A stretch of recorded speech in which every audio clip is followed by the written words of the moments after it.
My friend, we're going to play Leonard Cohen's Hallelujah. This one's going to be in the key of C sharp or D flat. For those of you out there that are still working on the beginning portions of guitar, the capo is perfect for this type of thing. You can throw it at the first fret. However, I'm going to show you how to play it without the capo and then go and show you how to do it with the capo at the end here.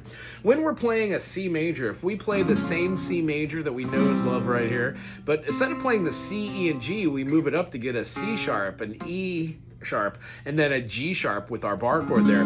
We're essentially playing a C sharp major or a D flat major. I would much rather think of this in the key of C sharp, D sharp, E sharp, F sharp, G sharp, A sharp, B sharp, C sharp, than having to be like D flat, E flat, F, G flat, A flat, B flat, C, D flat. So 5 flats in D, who cares? And then 7 sharps in C sharp, same ting-a-ding-ding. These are enharmonic equivalencies.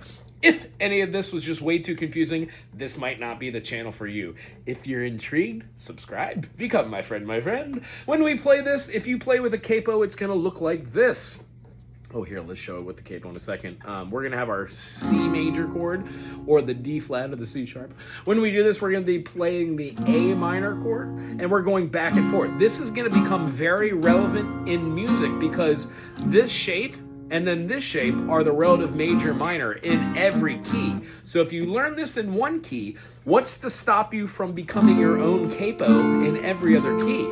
It really is brilliant when you can see this as, oh, I'm not stuck playing first position chords like G major or A minor. I can now play a capo and play that same G major and that same A minor anywhere. If you dig it, again, subscribe, become a member. This one has the C to A minor, C to A minor. It does a wonderful F major, which means if we have our bar chord here, we would be moving here to the F sharp. Now, here's where it gets confusing if you're a brand new player.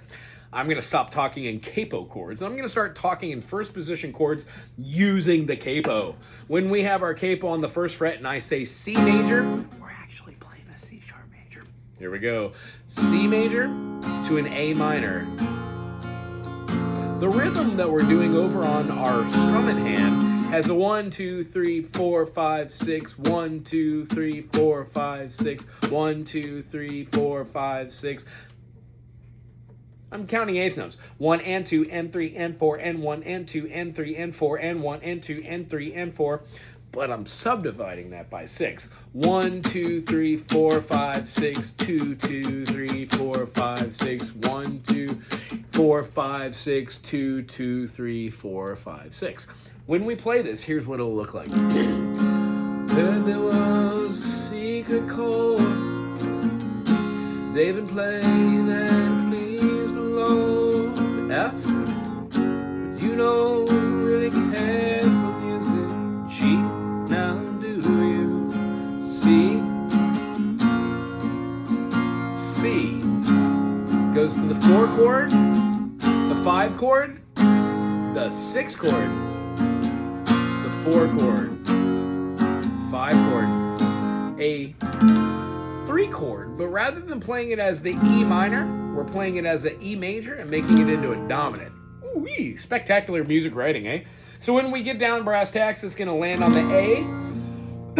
This whole progression ends with a deceptive cadence, and then it goes into a chorus, which represents the 4 to the 6, the 4 to the 1, 5, 1. Has a good old authentic PAC at the end. Perfect authentic cadence.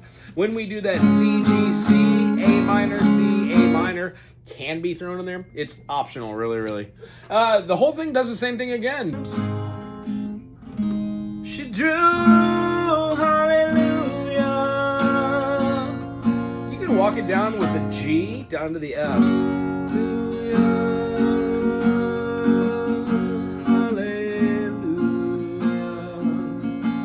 You also don't even have to play bar chords if you don't want to. You can play the tippy top halves of all these. Hallelujah.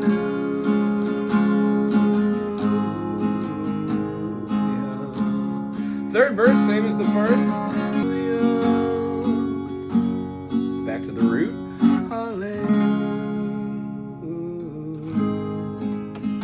There is a 4th verse. It does the same thing. I'm not going to bore you here. It goes to the chorus. 5th verse. Oh, geez. And then it really just does the outro and then fades. Hallelujah, hallelujah. Might want to end end on a really nice, like a C major 7. Take your first finger off that C note and include the B. It's an interesting way to do it. Or end on the minor. That chord right there, based off the major 6 possession, that A minor is a great chord. It's called a deceptive cadence. Anytime you're playing a song in a major key and you end it on that minor, relative minor, and you're basically depriving the listener of having resolution to that stable foundation. Otherwise, if you enjoyed this, subscribe, ask questions, have fun, be my friend, my friend. Aloha!